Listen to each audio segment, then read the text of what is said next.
नमस्कार दोस्तों, स्वागत है आपका रघुवंशम एकेडमी के इस ऑनलाइन प्लेटफॉर्म पर। हमारा चंद्रालोक का अध्ययन चल रहा था और उसकी आज दूसरी क्लास। कल हमने अनुप्रास और यमक अलंकार को पढ़ा था।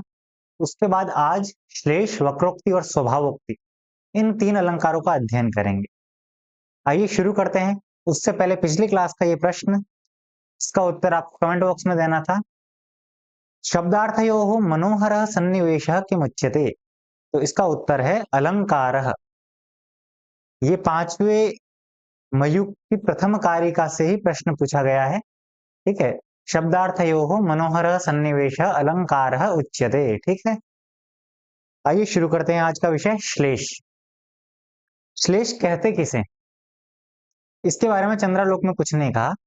श्लेष की परिभाषा करते हुए आचार्य मम्मट कहते हैं, वाच्य भेदेन भिन्ना यद युगपत भाषणस्पृशः। क्या कहते हैं? वाच्य भेदेन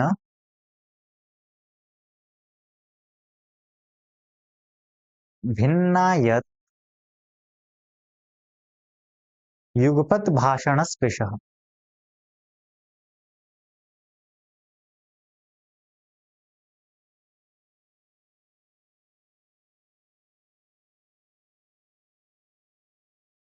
श्लिष्यन्ति शब्दाः श्लेषो असौ।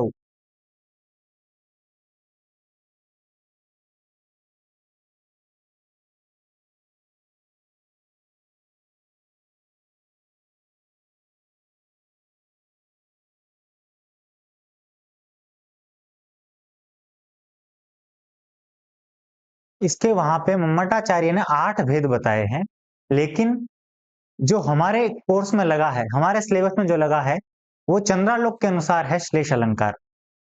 और इस श्लेष के इन्होंने 3 भेद माने हैं। ठीक है। एक है खंड श्लेष, एक है भंग श्लेष और एक है अर्थ श्लेष।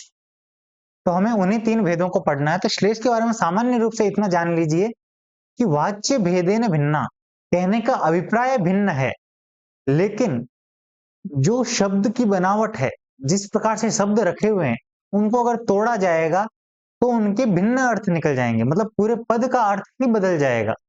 इसके उदाहरण 2-3 प्रकार से, तीन तीन इसके भेद, तीनों भेदों में अलग अलग प्रकार से श्लेष अलंकार होगा। वो कैसे होगा उसको आइए देखते हैं। पहला भेद है खंड श्लेष। खंड श्लेष की परिभाषा करते हुए चंद्रालोककार जयदेव कहते हैं, पदानाम चेद एकैकम पृथक अर्थता। मतलब एकैकम पदानाम पृथक अर्थता। पद एक ही है, वाक्य एक ही है, लेकिन उनका अर्थ पृथक हो रहा है, उसको कहते हैं खंड श्लेष। कैसे, आइए देखते हैं। उदाहरण दिया इन्होंने, उच्छलद भूरी कीलालह शुशुभे वाहिनी पति। अब इसमें जो कीलालह है, इसके 2 अर्थ है। एक है रक्त और एक है जल। और वाहिनी के भी 2 अर्थ है, नदी और सेना। अब जब एक बार रक्त अर्थ लिया जाएगा तो इस वाक्य का अर्थ होगा उच्छलद भूरी, यानी उछलता हुआ रक्त, शुशुभे वाहिनीपति, शोभित हुआ कहां? मतलब वाहिनीपति जो है यानी सेनापति, वाहिनी यानी सेना और सेना का पति, वो सुशोभित हुआ कैसे? उछलते हुए रक्त के साथ, यानी युद्ध किया और उस युद्ध में जो उसके ऊपर रक्त उछला, उस रक्त से सेनापति सुशोभित हुआ।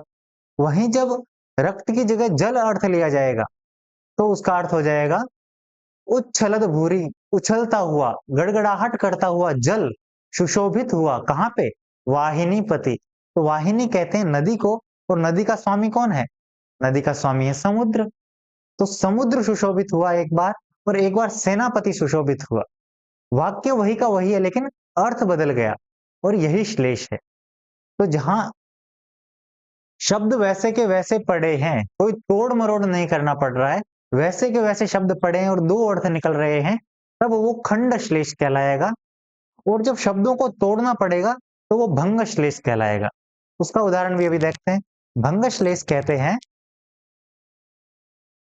भंग श्लेष पदस, ये स्ताम नहीं है, स्तोम है।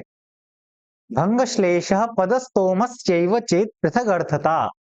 भंग श्लेष वो है जो पदस्तोमस्य, पद के अंदर ही पृथक अर्थता, भिन्न अर्थ हो रहा है, मतलब एक ही पद है, एक ही पद को जब तोड़ा जा रहा है तो एक बार अलग अर्थ दे रहा है, एक बार अलग अर्थ दे रहा है तोड़ने के कारण। वहां पे जैसे हमने पढ़ा था तो किलालह को तोड़ना नहीं पड़ रहा है, किलालह के स्वाभाविक रूप से दो अर्थ है और वाहिनी प्रतिपत्ति के भी साधारण सामान्य रूप से दो अर्थ है। लेकिन यहाँ पे जो है एक पद, जैसे अजरामता, अजरामरता, तो यहाँ पे देखो कैसे दो अर्थ होंगे। एक बार तो करेंगे अज और राम रता, अज और राम में रत यानी जो लगी हुई है ऐसी पूरी, अज और राम में रत, अज यानी जो दशरथ के पिता और जो राम, वो दोनों, उन दोनों में जो लगे हुए हैं वो अज राम रत। और एक अर्थ हो जाएगा अजर और अमर, तो अजरता और अमरता का जो भाव है वो अज राम रता कहलाता है। अजरता और अमरता का भाव अजरामरता ये हुआ। और वहीं दूसरा होगा अजरामरता, तो इसके दो अर्थ हो गए ना, एक तो अजरता अमरता और एक हो गया अज और राम में रक्त। तो जहां एक ही पद को तोड़ने के कारण दो अर्थ आ रहे हैं वो भंग श्लेष है, जबकि सामान्य रूप से पड़े हुए अर्थों, शब्दों का भिन्न भिन्न अर्थ होना और उसके कारण पद का अर्थ बदल जाना, ये खंड श्लेष था। तो अज राम रता कस्य नायोध्येव पुरी प्रिया, कि अज और राम में रत जो पूरी अयोध्या है वो किसे प्रिय नहीं है। और वहीं इसका दूसरा अर्थ हो जाएगा कि अजरता और अमरता में जो, मतलब अजरता और अमरता वाली जो नगरी है अयोध्या वो किसे प्रिय नहीं है, अर्थात सभी को प्रिय है, ये इसका अर्थ हुआ। तो दो अर्थ हो गए एक ही पद को तोड़ने के कारण, तो वो है भंग श्लेष। अब आगे बढ़ते हैं, अर्थ श्लेष, ये है तीसरा भेद श्लेष का। चंद्रामयुक कारेण श्लेषस्य कति भेदाः वर्णिताः, तो आपके उत्तर होंगे तीन, ठीक है। तीसरा है अर्थश्लेष।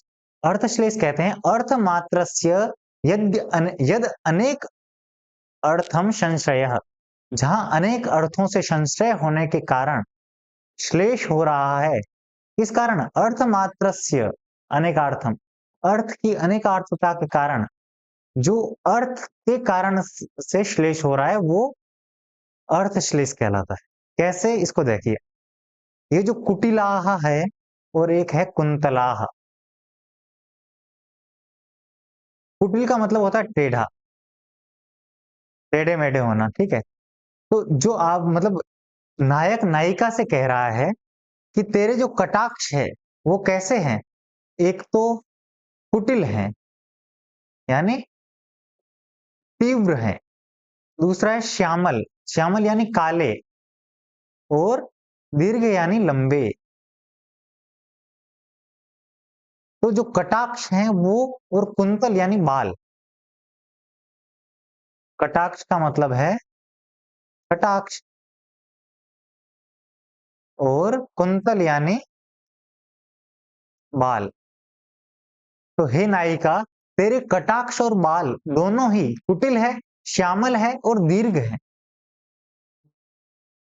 अगर जो कुटिल वर्ड यहां यूज हुआ है उसकी जगह अन्य भी यूज कर लिया जाए, या फिर श्यामल जो यूज हुआ है या फिर दीर्घ, इनकी जगह अन्य शब्द का प्रयोग कर दिया जाए तो भी अलंकार का भेद नहीं होगा, क्योंकि ये अर्थ के कारण अलंकार हो रहा है। अतः इसको अर्थश्लेष अलंकार कहा है, ठीक है। यदि यहां जैसे पीछे ये पढ़ा हमने अज राम रता, अगर इसकी जगह शब्द बदल दिया जाए कुछ और, अजरता अमरता की जगह शब्द कुछ और रख दिया जाए तो यहाँ पे अलंकार रहेगा ही नहीं। वैसे ही यहाँ पे अगर किलालह और वाहिनीपति, इन दो शब्दों के अलावा और कोई अर्थ रखेंगे तो फिर, और कोई शब्द रखेंगे तो ये अलंकार नहीं बन पाएगा। लेकिन वहीं जो अर्थ श्लेष है वहां पे हमें यदि कुटिल, श्यामल और दीर्घ इनकी जगह अन्य शब्द भी रख देंगे, कुटिलता का पर्यायवाची रख दिया जाएगा, श्यामल का पर्यायवाची रख देंगे, तो भी अर्थश्लेष अलंकार रहेगा। क्यों? क्योंकि इस कटाक्ष का और कुटिल का उनके साथ योग रहेगा, अतः वो अर्थश्लेष अलंकार कहलाएगा। ठीक है, तो ये तीन भेद हमने पढ़े श्लेष के। अब श्लेष के बाद हम पढ़ेंगे वक्रोक्ति। वक्रोक्ति कहते हैं, वक्रोक्ति ही श्लेष काकुभ्याम वाच्यार्थांतर कल्पनम। वाच्य का जो अर्थ है, जो कहना चाह रहे हैं, उसका जो अर्थ है ना, उससे अंतर, उससे भिन्न की कल्पना कर लेना। जो वाच्य है, जो कहना चाह रहा है व्यक्ति, उस अर्थ से अंतर यानी भिन्न की कल्पना कर लेना वक्रोक्ति कहलाता है। और वक्रोक्ति क्यों होता है?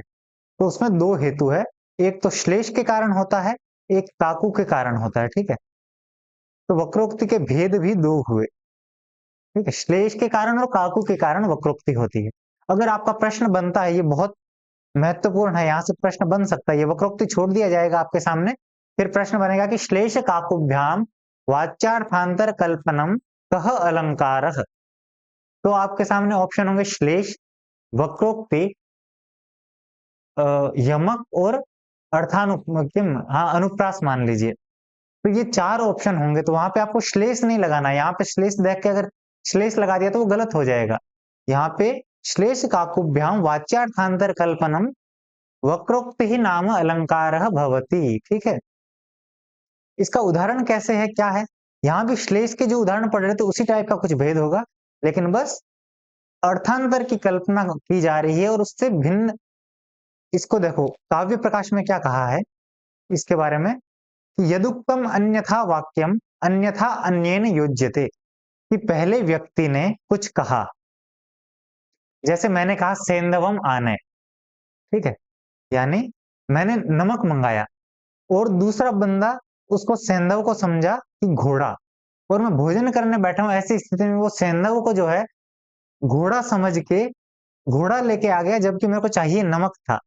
तो यदुक्तम अन्यथा वाक्यम, अन्य प्रकार से मैंने वाक्य बोला और दूसरे व्यक्ति ने उसको अन्य समझ के घोड़ा ले आया। ठीक है, ये सेंधव पद मान लीजिए यहाँ पे, सेंधव। इसने समझ, मैंने नमक समझ के बोला और दूसरे व्यक्ति ने उसको घोड़ा समझ लिया और वो घोड़ा लेके आ गया। ऐसी स्थिति में वक्रोक्ति अलंकार होता है। ठीक है, अब इसका उदाहरण इस शास्त्र में क्या दिया है वो देखिए। कहा मुंच मानंदिनम प्राप्तम। नायक नायिका से कह रहा है मुंच छोड़ दो, और आनंदिनम प्राप्त, मानम कहा छोड़ दो, किसे? मानम यानी अहंकार को छोड़ दो, हठ को छोड़ दो। ठीक है, नायिका से नायक कह रहा है कि अब हठ को छोड़ दो, दिन को प्राप्त कर चुके हैं, यानी दिन उग चुका है। अब वही नायिका ने इसका अर्थ क्या समझा? तो कहा मुंच मां नंदिनम प्राप्त। नायिका ने इसको समझ लिया कि जिस नंदी को हमने प्राप्त किया है, शिव का जो वाहन है नंदी, प्राप्तम नंदिनम, जो नंदी को हमने प्राप्त किया है, उसको मां मुंच, उसको छोड़ो मत। ये नायिका ने समझा और उत्तर क्या दिया? मंद, हे मंद बुद्धि, नंदी हरांतिके, कि नंदी तो शिव के पास ही है, हमने कहा नंदी को प्राप्त किया। तो वाक्य को नायक ने तो कहा कि तुम हट को छोड़ो क्योंकि दिन उग गया है, जबकि नायिका के द्वारा उसका अर्थ ये मान लिया गया कि जो शिव का वाहन नंदी है, जिसे हमने प्राप्त कर लिया, उसको नहीं छोड़ना है। जिसका उत्तर फिर नायिका देती है कि हे मंद, नंदी तो शिव के पास ही है। तो इसलिए ये क्या अलंकार हुआ? वक्रोक्ति अलंकार हुआ। और ये वक्रोक्ति किस कारण हुई है? तो ये वक्रोक्ति हुई है श्लेष के कारण। ठीक है, काकू का उदाहरण भिन्न है, लेकिन इस ग्रंथ में दिया नहीं है, तो हमें पढ़ना भी नहीं है यहाँ पे। ठीक है, अब आगे बढ़ते हैं स्वभावोक्ति। स्वभावोक्ति तो नाम से ही आपको जाती है, जहां स्वभाव बताया जा रहा है वो स्वभावोक्ति होगा। स्वभावोक्ति स्वभावस्य जात्यादिषु च वर्णनम, कि जाति आदि का वर्णन करना, जैसा उसका स्वभाव है वैसा। ठीक है, वो कहलाता है स्वभावोक्ति। इसका तो बहुत प्रसिद्ध उदाहरण है अभिज्ञान शाकुंतल, जहां शुरू होता है ना, तो वहां पे ग्रीवा भंगा विरामम करके प्रारंभ करते हैं एक श्लोक कालिदास, जहाँ पे दुष्यंत का प्रवेश होना होता है। तो वहां जैसे जैसा हरिण दौड़ रहा होता है, जैसी जैसी उसकी क्रियाएं हो रही होती है, उसका यथार्थ रूप में कवि ने वर्णन कर दिया। जैसा वो कर रहा है, जैसा उसका स्वभाव है, वैसा का वैसा उसने कह दिया। तो वो होगी स्वभावोक्ति। वो साहित्य शास्त्र का सबसे प्रसिद्ध उदाहरण है स्वभावोक्ति का, ठीक है। ग्रीवा भंगाभिरामम, यहां से शुरू होता है वो।